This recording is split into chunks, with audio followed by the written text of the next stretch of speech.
This channel does not promote any violent, harmful, or illegal activities. All content provided by this channel is meant for an educational purpose only.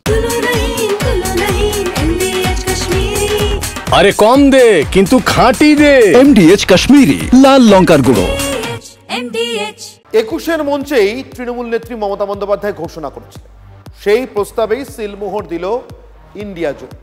আগামী সপ্তাহে নির্বাচন কমিশনের office ঘেরাও এবং সেই অফিসের সামনে অবস্থান করবে ইন্ডিয়া জোটের সব শরিক দল।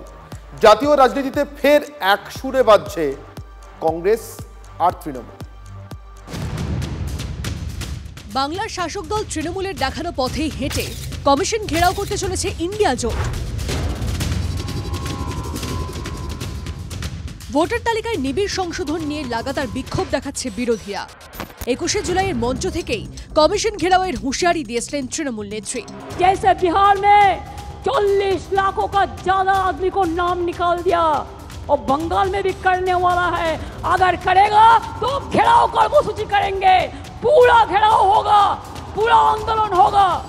বৃহস্পতিবার রাহুল গান্ধীর উপস্থিতিতে ইন্ডিয়া জোটের বৈঠকে মমতা বন্দ্যোপাধ্যায়ের সেই প্রস্তাব দেন তৃণমূল সাংসদ ডেরেক ওব্রায়েন। তৃণমূলের দাবি, সেই প্রস্তাব গ্রহণ করে ইন্ডিয়া জোটের নেতারা।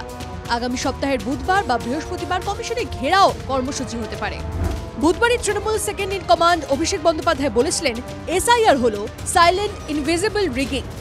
এসআইআর ওরা বলছে স্পেশাল ইন্টেন্সিভ রিভিশন, এটা অ্যাকচুয়ালি এসআইআর মানে হচ্ছে সাইলেন্ট ইনভিজিবল রিগিং। তা নিয়ে তৃণমূলের তরফে পোস্টারও তৈরি করা হয়েছিল। তাদের দাবি, ইন্ডিয়া জোটের অন্যান্য শরিকরাও তা ব্যবহার করবে।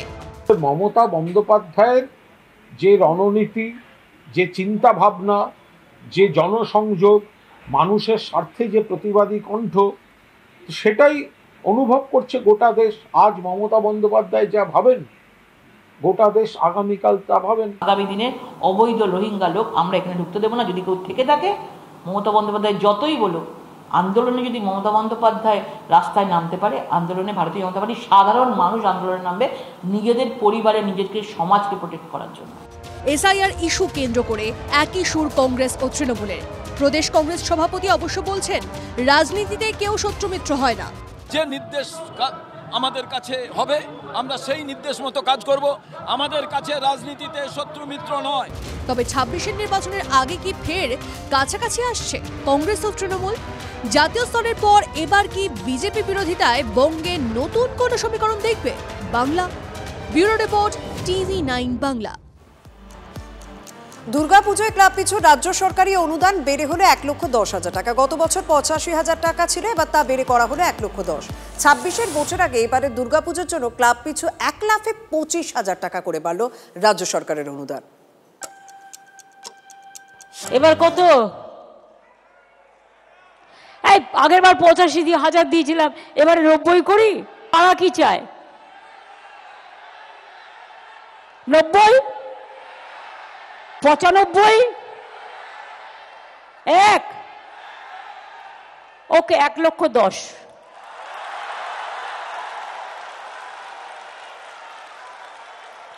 খুশি তো? পুজোটা যেন খুশিতে ভরপুর থাকে। জয় মা দুর্গা, জয় মা দুর্গা, জয় মা দুর্গার জয়। 1,10,000 কেন, 2,10,000 দিয়ে দিন, কিন্তু ডিএটা কর্মচারীদের মিটিয়ে দিন। 80% বিদ্যুতের বিলে ছাড়, 80% বিদ্যুতের বিলে যা পারেন করুন। লাগছে চাকরি দিন, 6 লক্ষ শূন্য পোস্ট আছে, ফিল আপ করুন। আপনারা শুনলেন, এবার পুজোর অনুদান বাবদ রাজ্য সরকারের খরচ হতে চলেছে প্রায় 500 কোটি টাকা। এই খরচ অন্য কোথাও করা যেত, যেটা মুখ্যমন্ত্রীর স্বপ্ন ছিল সেখানেও করা যেত। এমনই স্বপ্নের কর্মতীর্থ এখন বেকার যুবকদের নেশার তীর্থক্ষেত্র খানাকুল 2 নম্বর ব্লক। রামচন্দ্রপুরের ছবিটা অন্তত সেরকম কথাই বলছে। মুখ্যমন্ত্রী বলছেন, আজও বলেছেন, পরিযায়ীরা রাজ্যে ফিরুন, অনেক কাজ আছে, সরকার ব্যবস্থা করবে। কিন্তু মুখ্যমন্ত্রীর ঘোষিত কর্মতীর্থ, তার মধ্যেই একটি এ রাজ্যের কর্মতীর্থগুলোর একটার ছবি আপনাদের দেখাচ্ছে, মাত্র একটা। ভরসা পাবেন পরিযায়ীরা, এ রাজ্যের বেকার যুবকরা।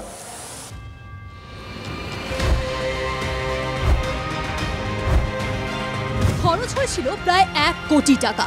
বেকারদের কথা মাথায় রেখেই খানাকুলের 2 ব্লকের রামচন্দ্রপুরে গড়ে উঠেছিল কর্মতীর্থ। এলাকার লোকজন বলেন জাদু ভবন, কিন্তু কোনো এক জাদু বলে মুখ্যমন্ত্রীর স্বপ্নের সেই কর্মতীর্থ এখন অতীত। বর্তমানে কর্মতীর্থ নেশারুদের তীর্থক্ষেত্রে পরিণত হয়েছে। কেন বলছি, এই ছবিগুলো দেখুন, তাহলেই স্পষ্ট হয়ে যাবে।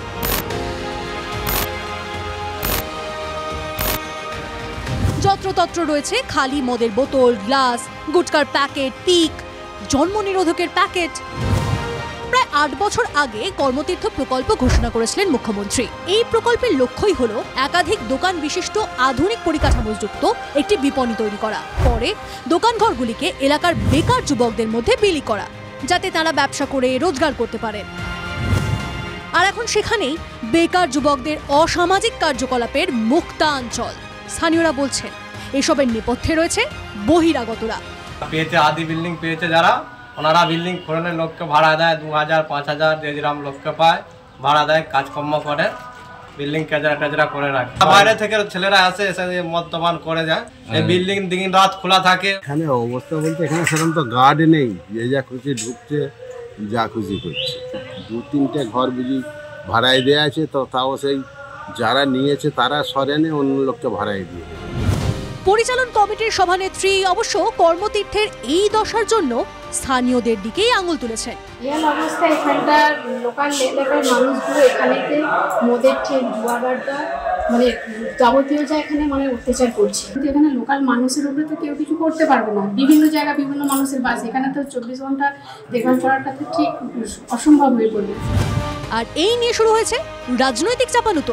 পশ্চিমবাংলা জুড়ে এই কর্মতীর্থ, তারপর হচ্ছে কিষাণ মান্ডি, এগুলো সব মুখ থুবড়ে পড়েছে। এগুলো হয়েছে তৃণমূলের যারা নেতা নেত্রী আছে তাদের করে খাওয়ার জায়গা করে দেওয়া হয়েছে। কোথাও গাঁজা খাচ্ছে, কোথাও মদ খাচ্ছে, কোথাও মদের ঠিক আছে। বেকার যুবক যুবতীদের জন্য কর্মতীর্থ।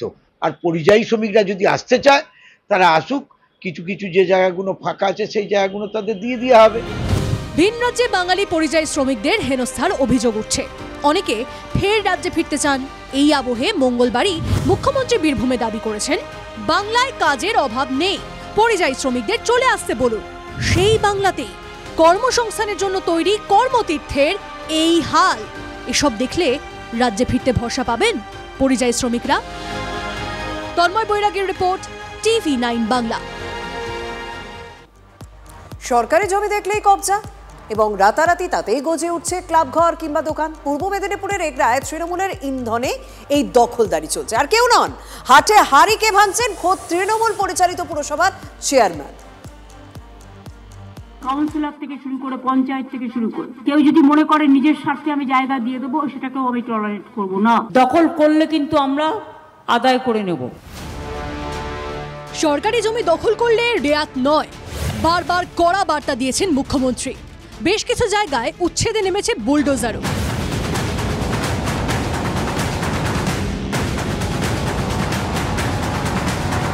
কিন্তু রাজ্যের শাসক দলের বিধায়ক এবং জেলা পরিষদের সভাধিপতি, যিনি আবার প্রতিমন্ত্রীর পদমর্যাদার, তাদের কাছে কি রাজ্যের প্রশাসনিক প্রধানের বার্তাও গুরুত্বহীন হয়ে পড়ল? প্রশ্নটা জোরালো হয়েছে পূর্ব মেদিনীপুরের এগরার একটা ক্লাবকে ঘিরে, যে ক্লাবের উদ্বোধনে ছিলেন স্থানীয় তৃণমূল বিধায়ক তরুণ মাইতি। অভিযোগ, এগরায় পুরসভার জমিতেই তৈরি হয়েছে ক্লাব। সভাধিপতি ও তৃণমূল বিধায়কের মদতেই হয়েছে জমি দখল। বিরোধী শিবিরের কেউ নন। মারাত্মক অভিযোগ তৃণমূল পরিচালিত এগরা পুরসভার চেয়ারম্যানের। এগরা পৌরসভার জায়গা, সেখানে এমএলএ সাহেব এবং সভাধিপতি উত্তম বারিকের উপস্থিতির সেখানে উদ্বোধন হচ্ছে, কিন্তু চেয়ারম্যানকে একবারও জিজ্ঞেস করা হয়নি জায়গাটা কার। ক্ষমতার জোরে আমরা জোরপূর্বক সেখানে দখলদারি করব, এটা কিন্তু ঠিক নয়। শুধু ক্লাব নয়, তৃণমূলের মদতে এগরায় সরকারি জমি দখলের অভিযোগ আরও আছে। জমি দখলমুক্ত করতে না পারায় আদালতে জরিমানার মুখে পড়তে হয়েছিল পুরসভাকে। কিন্তু এইভাবে যদি কার্যকলাপ চলতে থাকে, সামনে বিধানসভা নির্বাচন, আমরা 4000 কেন আরও হয়তো বেশি মাইনাস খেতে পারি। এগুলো যাতে অতি সত্বর সুরাহা করা যায় এবং এর সমাধান করা যায়, এটা আমার পক্ষ থেকে আবেদন। তার বিরুদ্ধে ওঠা অভিযোগ নিয়ে মন্তব্য করতে চাননি সভাধিপতি উত্তম বারিক। এগরার তৃণমূল বিধায়ক তরুণ মাইতির প্রতিক্রিয়া। এই নিয়ে তিনি এখন কিছু বলবেন না, কয়েকদিনের মধ্যে মুখ খুলবেন। বিধায়ক মুখ না খুললেও তৃণমূলের থেকে এমন লোপ্পা বল পেয়ে মুখর হয়েছে বিরোধীরা। আজকে তো পরিষ্কার বোঝা যাচ্ছে যে কারা জবরদখল করে, কারা সরকারি জায়গা নিজের কবজায় নেওয়ার চেষ্টা করছে। আজকে সেই মমতা বন্দ্যোপাধ্যায় কি স্টেপ নিতে পারবেন? আপনি এদের বিরুদ্ধে যদি এফআইআর করেন তাহলে বোঝা যেত যে আপনার মেরুদণ্ড সোজা। বিধানসভা ভোটে এগরায় তৃণমূল জিতলেও লোকসভা ভোটে পিছিয়ে পড়ে এগরা পুরো এলাকা। শাসকের দখলদারির প্রভাব কি পড়বে ভোটে? তৃণমূলের একটা অংশ কিন্তু চোরা স্রোতের ইঙ্গিত পাচ্ছে। পূর্ব মেদিনীপুর থেকে কনিষ্ক মাইতির রিপোর্ট, TV9 বাংলা। যদি MDH কিচেন কিং কিচেনে থাকি তো আমরা যা ইচ্ছে তৈরি করতে পারি। বেগুনের ভর্তা, আলু কপি, ভিন্ডি মশলা, আরো অনেক কিছু। MDH